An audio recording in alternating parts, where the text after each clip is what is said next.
여러분들 지난 주일에 말씀을 나눈 같은 본문의 내용을 가지고 지난 주에 이어서 말씀을 드리고자 합니다. 지금 읽은 말씀 내용의 먼저 12절과 13절을 다시 한번 좀 같이 읽도록 하겠습니다. 시작.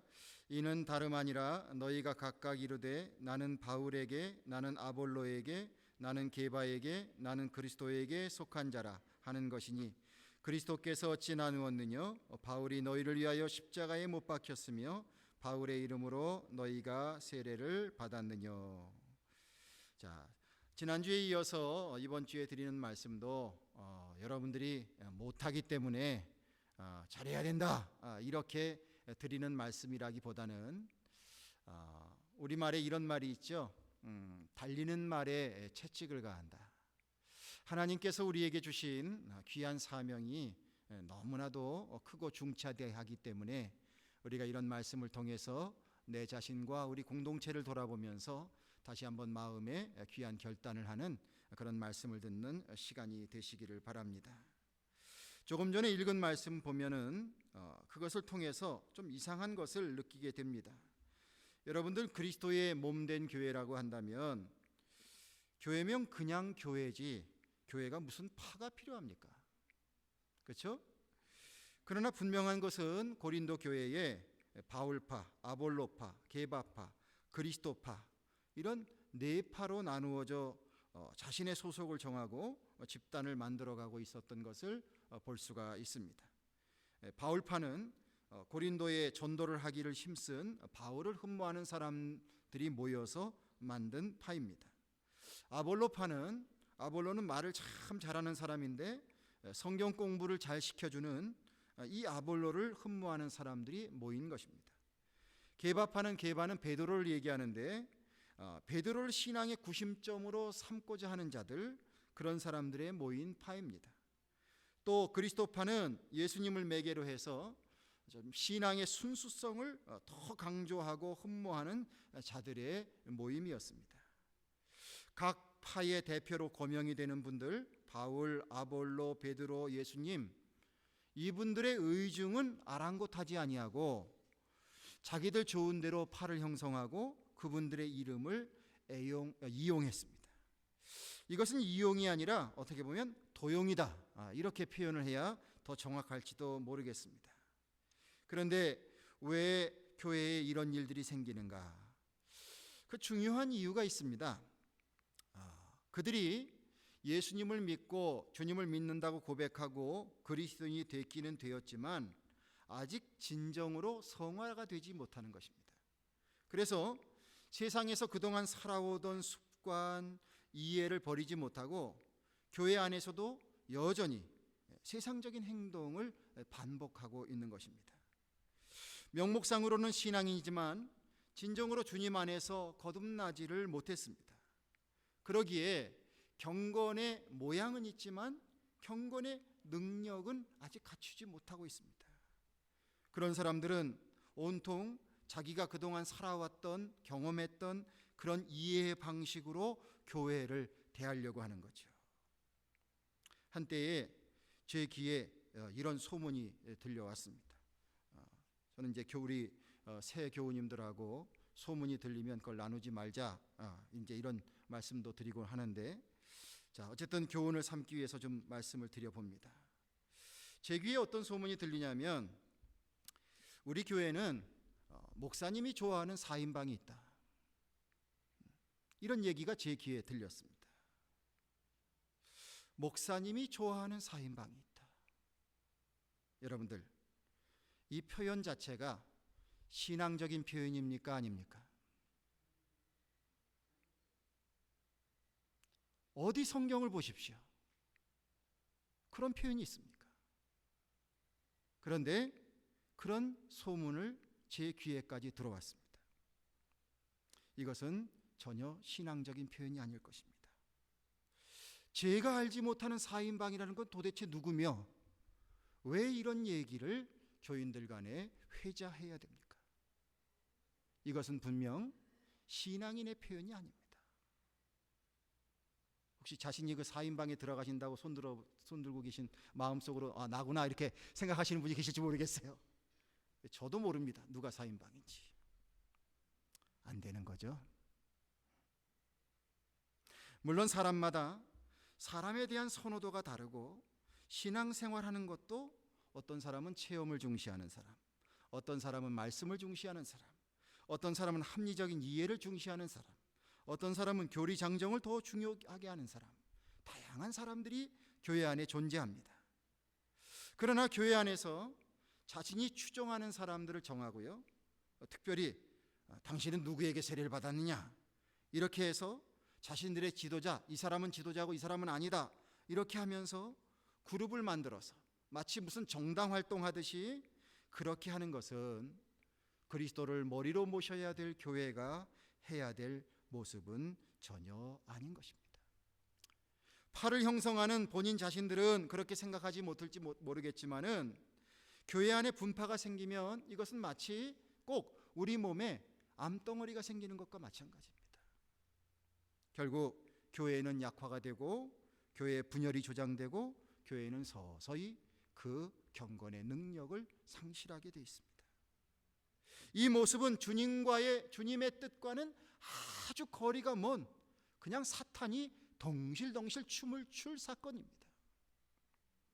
오늘날도 교회가 조금 큰 교회 규모를 갖게 되면 한 교회에 여러 목회자가 이렇게 있는 경우가 있습니다.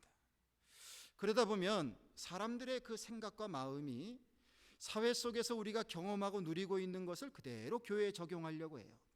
사회에서는 전문가를 선정해서 내게 필요한 서비스를 다 골라서 이렇게 받고 살아가지 않습니까? 그러다 보니까 교회에 와서 목회자를 대할 때도 그런 행태를 보이는 분들이 있다는 거죠.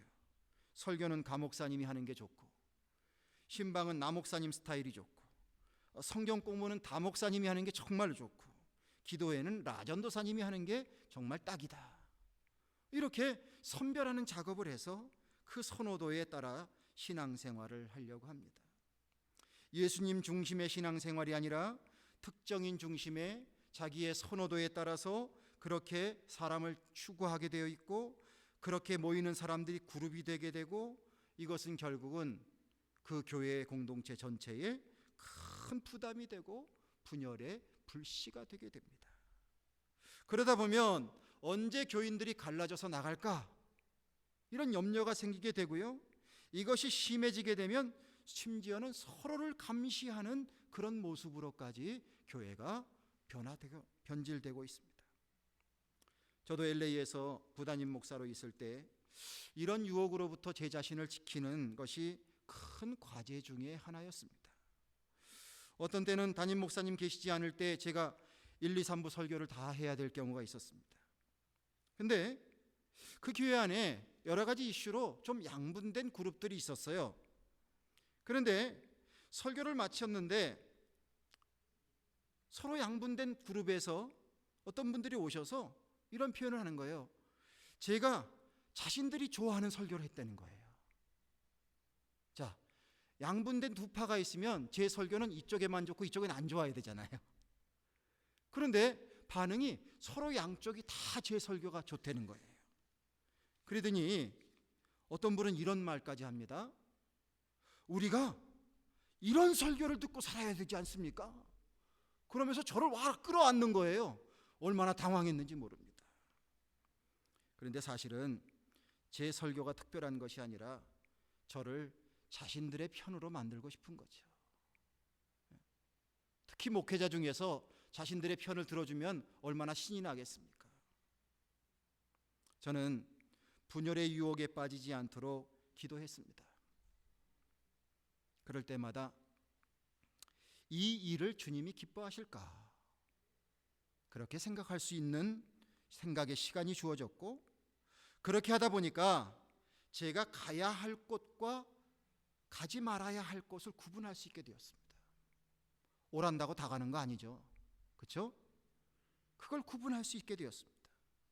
또 제가 해야 될 말과 하지 말아야 될 말을 구분하게 해주셨습니다. 즉, 저 자신을 지킬 수 있는 힘을 주셨습니다. 어떤 분은 처음에 제가 너무 좋대요. 제가 너무 좋대요. 그러다가 자신들의 뜻대로 따라주지 않게 되니까, 동조를 하지 않게 되니까 저에 대한 태도와 표정이 확 달라집니다. 그리고 저 대신 다른 목사님을 더 좋아하는 모습을 일부러 저한테 보여줘요. 지금 별나라 얘기하는 것 같죠? 실제로 그렇다니까요. 여러분, 그래도 아닌 건 아니잖아요. 그렇죠? 아닌 건 아닌 겁니다. 교회 안에서 자기의 뜻을 관철하기 위하여 파벌을 만드는 일에 동조자가 될 수는 없는 것입니다. 참고로 고린도라는 지역의 사회 구조를 보게 되면 왜 특별히 고린도 교회에 이런 일들이 벌어졌는가, 또 바울의 입을 통하여 주님은 그들에게 그것을 깨우치도록 말씀하셨는가를 우리가 이해할 수 있게 됩니다. 고린도는 아테네와 함께 더불어서 그리스라고 하는 나라의 아주 중요한 큰 두 개의 도시 중에 하나였습니다. 그리스라고 하는 나라는 특별히 고대 시대에 철학을 발전시킨 나라입니다. 철학, 필라소피라는 말은 지혜를 사랑한다는 말인데, 그리스 역사를 보면은 꽤 많은 철학자 학파들이 존재했습니다. 바울이 활동하던 시대에도 그 그리스에는 약 50개의 철학자 학파가 있었다 그래요. 굉장히 이런 사상가들, 철학자들 아주 왕성하게 활동을 했던 시대입니다.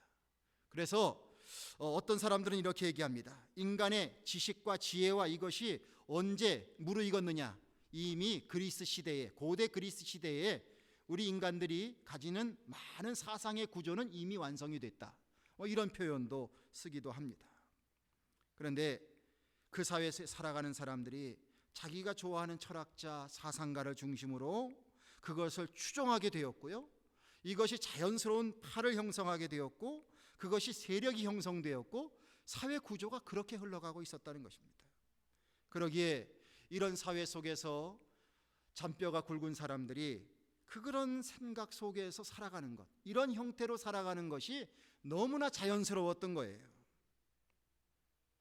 신앙인이 되었지만 그 모습은 변화되지 않았던 것입니다. 그런데 이것은 더 우리가 올바른 신앙으로 나가는 상당한 영적인 심각한 도전의 과제가 되는 것입니다. 우리가 주님을 믿으면 하나님과 신앙을 우선해서 살아야 되지 않겠습니까? 어떤 사람을 중심으로 그 사람을 좋아해서, 그 사람이 펼치는 사상을 좋아해서 그 사람을 따라서 파벌을 형성하는 것은 우리 그리스도인들이 걸어갈 길이 아닙니다. 여러분들 신앙생활하면서 목회자가 됐든지 평신도가 됐든지 누가 됐든지요, 사람 좋아서 쫓아다니시면 안 되는 거예요. 그걸 자랑해서도 안 되고. 파를 형성하는 것은 당장의 개인의 이익을 위해서는 좋을 수가 있습니다.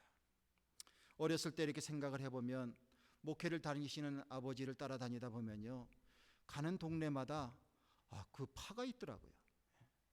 어린이들의 세계 속에도, 어린이들 학생들의 세계 속에도 한 동네 안에 파가 있어요. 그래서 제 생명을 부지하려면 그 두 파 중에 한 속에 들어가야 돼요. 그래야 그 텃세도 좀 이겨낼 수 있고 제 일신을 잘 지켜낼 수가 있는 것입니다. 개인적으로는 좋은 거죠. 그런데 이게요, 동네 공동체에는 별로 좋지 않습니다. 왜냐하면요, 아이들끼리도요, 소위 영웅 심리가 있습니다. 그래서 이쪽의 대장, 이쪽의 대장은 서로 용감함을 드러내야 되거든요. 여러 가지 능력을 드러내야 됩니다. 그러다 보면 하지 말아야 될 경쟁을 하게 되는데요, 어떤 경쟁 같은 걸 하는 줄 아십니까? 누가 더 용감하게 서리를 하느냐, 어느 파가 더 대담하게 서리를 하느냐, 그걸로 우리 파가 더 담대하다는 걸 보여주는 거예요. 농사 잘 지신 분, 애매한 분의 밭, 수박밭, 참외밭, 쑥대밭 됩니다. 어떤 때는요, 뭐 텔레비전이나 이런 데서 뭘 보고서요, 전쟁 영화 이런 거 보고서요, 우리끼리 너는 뭐 가져와, 너는 뭐 가져와 이렇게 해가지고 물자를 각 집에서 몰래 훔쳐나가지고 나와요. 그래서 아지트를 만들어요. 동네 어른들이 나중에 그거 발견하고 깜짝 놀라시는 거예요. 그뿐만이 아닙니다. 옆 동네하고 축구 시합을 하게 되는데 우리 안에서 두 파가 있으니까 우리가 서로 이 악의 다툼을 합니다. 그러다 보니까 옆 동네하고 축구 시합 할 때도 그것이 곧 패배의 원인이 되고 맙니다. 어린 세계에도 이런 일이 있단 말입니다. 파벌이 형성되고 그것이 공동체 전체에 큰 폐단이 된다고 하는 것을 우리는 우리 선조들의 역사를 통해서도 너무나 잘 알고 있습니다. 임진왜란을 앞두고서 파벌 때문에 국제 정세를 판단하는 것이 왜곡됩니다. 외세의 침략에 대비도 잘 못하게 됩니다. 침략 속에 그것을 막아내고 있는 충신을 감옥에 가두는 어처구니 없는 일이 벌어집니다. 이 파벌은 심지어 왕과 세자를 갈라놓게 됩니다. 그래서 그 세력 다툼을 하게 됩니다. 그 일로 백성은 너무너무 큰 고통을 당하는 것이죠. 여러분, 예수님을 통한 성령의 구원의 역사는 하나님과 인간 사이에 벌어진 그 죄의 장벽을, 그 막힌 담을 허물고 온 인류를 구원하는 놀라운 구원의 회복의 역사입니다. 하나님께서 이 역사를 이루어 나가시는데 이 일을 위하여 저와 여러분들을 불러주셨고 우리를 교회로 만드셔서 그 사명을 맡겨주셨습니다. 그러기에 우리는 당연코 하나가 되어야 합니다. 서두에 말씀드렸습니다. 여러분들이 잘 못해서 이런 말씀을 꼭 드리는 것이 아니라 우리가 맡은 사명이 얼마나 중요한지를 우리가 알아야 하기 때문에 달리는 말에 채찍을 가하자는 것입니다. 교회는 하나가 되어야 하고 교회는 분명히 세상에 영향받는 교회가 아니라 세상에 영향을 끼치는 교회가 되어야 합니다. 그래야 할 고린도 교회가 이렇게 팔을 만들고 있었다는 것은 주님으로부터 당연히 권고를 받을 만한 일이었다는 사실이죠. 이런 모습이 우리들에게도 있다면 우리는 참으로 부끄러워해야 될 상황입니다. 성도 여러분, 주님께서는 우리들에게 너희는 세상의 빛과 소금이라고 분명히 일러주고 계십니다. 우리 자화상을 그렇게 꼭 갖고 살아야 합니다. 나는 세상에 빛된 역할을 감당해야 될 사람이고 세상의 맛을 나타내는 사람이고 부패하지 않게 해야 될 사람들이구나. 이것을 늘 생각하고 살아야 합니다. 주님께서는 우리들에게 분명히 말씀하셨습니다. 그리스도 안에서 새로운 피조물이라고 말씀해 주셨습니다. 이전 사람이 아닙니다. 주님 안에서 새롭게 된 새로운 피조물입니다. 그러기에 우리는 세상에 영향받고 살아갈 사람이 아니라 세상을 변화시키는 사명이 우리에게 있습니다. 자꾸 세상이 그러니까 나도 그래야 된다고, 세상이 저러니까 내가 불안해하고 내가 뭔가 허탈해하고 이런 인생 살지 않게 되시길 바라요. 주님께서 주시는 진정한 말씀의 예방주사 잘 맞으셔가지고 세상이 어떻게 돌아가도 우리는 우리가 지켜야 될 가치관을 굳건히 지키고 살아가셨으면 좋겠어요. 좀 그런 모습을 여러분들의 자손들에게도 꿋꿋하게 보여주시는 우리 성도님들이 되시기를 간절히 축원드립니다. 하나님의 소망이요, 예수님의 소망이요, 또 목회자인 저의 소망입니다. 여러분, 우리가 이러한 구실을 감당하려면 주님만을 중심으로 하나가 되어야 될 줄로 믿습니다. 그렇게 해서 이 세상을 변화시키는 교회의 사명을 감당하자고 하는 것입니다.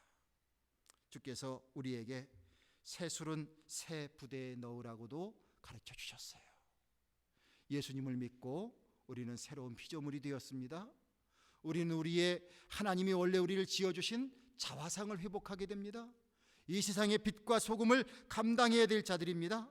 우리의 교회는 예수님의 몸의 역할을 감당해야 되는 그러한 교회입니다. 그러기에 우리의 겉과 속이 온전히 변화되는 삶을 살아야 할 것입니다. 17절 말씀에 그리스도께서 나를 보내심은 세례를 주게 하려 하심이 아니요 오직 복음을 전케 하려 하심이니 말의 지혜로 하지 아니함은 그리스도의 십자가가 헛되지 않게 하려 함이라고 말씀하고 있습니다. 자, 바울파가 있었다고 했습니다. 그런데 이 말씀을 보면은 분명히 바울은 전혀 바울파가 있는 것을 본인이 원치 않아요. 그렇죠? 바울 이름을 거명해서 우리는 바울파야 이렇게 얘기하는데 그 바울 자신이 그런 파가 있는 것을 원치 않는다니까요. 사람이 자기의 이름을 드러내려고 하는 욕망이 얼마나 큽니까? 그런데 바울은 이것을 원치 않습니다. 왜냐하면 예수 그리스도의 이름 외에는 결코 아무 다른 이름도 자랑되는 것이 옳은 것이 아니라는 것을 바울은 깨닫고 있습니다. 그래서 그 스스로가 고백하기를 나는 주님의 이름만 자랑하겠다고 고백을 하고 있습니다. 그래서 세례를 주는 사명이 자신에게 있는 것이 아니라 복음을 전하는 사명이 내게 있었다고 고백도 하고요. 내가 철학자들처럼 말을 잘하는 것이 아니라 오직 복음 전하는 사명으로 내가 그 사명이 있었다고 그렇게 강조하고 있습니다. 이런 일들을 통해서 자신에게 주신 그 사명과 본분을 지킴으로 인해서 바울 자신은 그리스도의 십자가가 헛되지 않게 하려고 애쓴다고 고백하고 있습니다. 예수님의 이름이 빛나야 하는데 엉뚱하게 바울의 이름이 빛나도록 하지 않겠다고 고백하고 있는 것입니다. 이것은 무엇을 말해줍니까? 바울은 자신의 사명 그리고 한계 그리고 역할이 무엇인지를 분명히 알고 있었고 그 선을 넘지 않으려고 애썼다는 것입니다. 성도 여러분, 교회 안에서는 우리는 서로 다른 은사들이 있습니다. 그러기에 여러 직분도 있고 혼자 감당할 수 없기에 부서도 있고 선교회도 있고 위원회도 있습니다. 우리 서로는 하나님이 우리 각자에게 주신 다양한 은사를 인정하고 또 내게 주신 본분을 잘 지켜야 되겠습니다. 특별히 머리 대신 주님의 자리를 침범하는 자는 누구도 있어서는 안 되겠습니다. 우리가 하나가 되려면 주님의 자리를 침범해서는 안 된다는 것입니다. 여러 해 전에 우리 교회를 혼란케 만드는 어떤 분이 있었습니다. 그런데 그분과 갈등을 일으키는 또 다른 분이 계셨습니다. 그 두 분의 갈등이 아주 심해졌습니다. 제가 한국에 부흥회를 나가 있는데 연락이 저한테 왔습니다. 목사님이 허락하시면 제가 사람들을 규합해서 그 문제 일으키는 교인을 목사님 없을 때 내보내겠습니다. 그러니 허락해 주세요. 저 역시 그 문제를 일으키는 교인으로 인해서 참으로 힘들었습니다. 그런데 제 마음에 든 것은 그렇게 우리가 하는 것은 주님께 대한 월권이라는 생각이 들었습니다. 그래서 전화에다 대고서 그렇게 하지 말라고, 그러는 거 아니라고 그렇게 얘기를 해줬습니다. 여러분, 제가 잘 처신한 건가요? 어떻게 생각하세요? 제가 잘 처신한 건가요? 이번 11월에 한국에 말씀을 전하러 가는데 저 없는 사이에 누구를 내보내야 되겠다고 혹시 모의를 하시거나 또 다 준비됐다고 저한테 전화하시는 일이 없기를 바랍니다. 할렐루야. 네, 우리가 그런 일을 하면 안 됩니다. 우리가 할 일은 아닌 것 같아요. 그저 우리는 조화를 이루며 주님의 주신 사명을 감당하면 나머지는 주께서 하십니다. 주께서 우리의 형편과 처지를 다 하십니다. 정말 우리가 감당할 수 없고 내보내야 될 사람이라면 주께서 그 일을 만들어내십니다. 우리는 주께서 주시는 사명과 은사를 기쁨으로 여기고 머리 대신 주님을 모시고 그 가운데에서 한 마음, 한 생각, 한 목표를 가지고 온전히 합해서 나가기만 하면 되는 거예요. 말세의 시대에는 우리 앞에 사탄의 역사가 더 왕성해질 것입니다. 마치 이 모습은 배고픈 사자가 울면서 먹이를 향해 달려드는 이 모습처럼 이 땅에 있는 하나님의 자녀들의 영혼을 삼키려고 하는 사탄의 그 공격은 대단할 것입니다. 아니, 어떻게 보면 아주 고묘한 방법으로 지금 벌써 잠식해 들어온다고도 볼 수 있습니다. 그래서 사탄이 최대의 역점을 두는 것은 바로 사람들의 마음을 분열시키는 것입니다. 그리고 분쟁을 일으키게 하는 것입니다. 서로 싸우게 만드는 것입니다. 그래서 교회를 조각나게 만드는 것입니다. 결국은 영혼 구원의 사명을 자기들끼리 싸우는데 어떻게 할 수 있겠습니까? 이런 때에 우리는 주님의 귀한 은혜의 자녀로서 우리가 중심을 모아서 주님을 중심으로 하나가 되지 아니하면 우리의 믿음도 지키기 어렵고 우리의 교회도 지키기 어렵습니다. 사랑하시는 성도 여러분, 우리는 예수 그리스도의 몸이라고 했습니다. 그 몸을 이루는 지체가 되었습니다. 거룩하신 예수님, 그 예수님의 몸이 되는 이 한 부분에 은혜를 입었다고 하는 것은 너무나 큰 특권이요 선택입니다. 그러기에 우리는 머리 되신 주님을 통하여서 온전히 하나가 되어야 될 줄로 믿습니다. 하나가 되면요, 거기에는 화평이 따르게 되어 있습니다. 주께서 우리에게 축복을 주시는데 우리가 화평을 구가하는 사람이 되면 우리를 하나님의 자녀라, 하나님의 아들이라, 하나님의 딸이라 그렇게 칭함을 받도록 해주신대요. 내가 내 스스로 나는 하나님의 아들입니다, 나는 하나님의 딸입니다, 그러면 저 미친놈 다 보겠다 그렇게 얘기하지만 하나님께서 우리를 하나님의 자녀로 만들어 주신다는 것은 허황된 약속이 아닙니다. 우리가 이 땅을 살아가면서 누릴 수 있는 하나님 내려주시는 최대의 복이요 영광인 줄로 믿습니다. 어느 누가 하나님의 자녀를 업신여길 수 있겠습니까? 어느 누가 하나님의 자녀를 함부로 대할 수 있겠습니까? 우리 안에 하나님이 부여해 주시는 존귀한 사람들이 된다는 거예요. 여러분들 이러한 하나님의 축복을 고대하면서 우리 서로 하나가 되기를 간절히 바랍니다. 자, 서로 인사를 나누시길 바랍니다. 우리 서로 하나가 됩시다. 우리 서로 하나가 됩시다. 할렐루야. 예, 기도하겠습니다. 주님, 오늘도 저희들에게 불러주셔서 하나님이 허락하신 우리 교회를 통해서 정말 주님은 무엇을 원하시는지, 우리가 어떤 모습을 가져야 되는지 고린도 교회를 비추어 보면서 주님의 마음을 읽게 하시니 감사를 드립니다. 주여, 나의 뜻대로 하나를 만들어낼 수는 없으나 주님을 중심으로 하면 하나가 될 줄로 믿습니다. 더욱더 주님 주신 말씀에 귀 기울이게 하여 주시고 문제가 있을 때마다 주님의 앞에 나와 무릎을 꿇게 하여 주시고 나의 뜻대로 마옵시고 주님의 뜻대로 하옵소서라고 그렇게 고백할 수 있는 저희들 되게 해주셔서 아름다운 하모니를 이루고 아름다운 일치를 보여서 주님의 뜻을 이루어 나가는 주님의 건강한 몸들이 될 수 있도록 주여 함께하여 주시옵소서. 하나가 되는 우리의 공동체에 주님의 화평이 임하게 될 줄로 믿습니다. 화평하는 자들에게 주시는 하나님의 자녀가 되는 축복이 우리에게 임하게 될 줄로 믿습니다. 존귀한 자로서 하나님의 주시는 귀한 은총을 누리며 복되게 살아갈 수 있는 우리 모두가 되게 하여 주셔서 어떤 마귀와 또한 사탄의 시험이 우리에게 닥친다고 할지라도 끝까지 믿음을 지키며 주의 나라를 건설해 나가는데 귀하게 쓰임받는 우리 모두가 될 수 있도록 주여 함께하여 주시옵소서.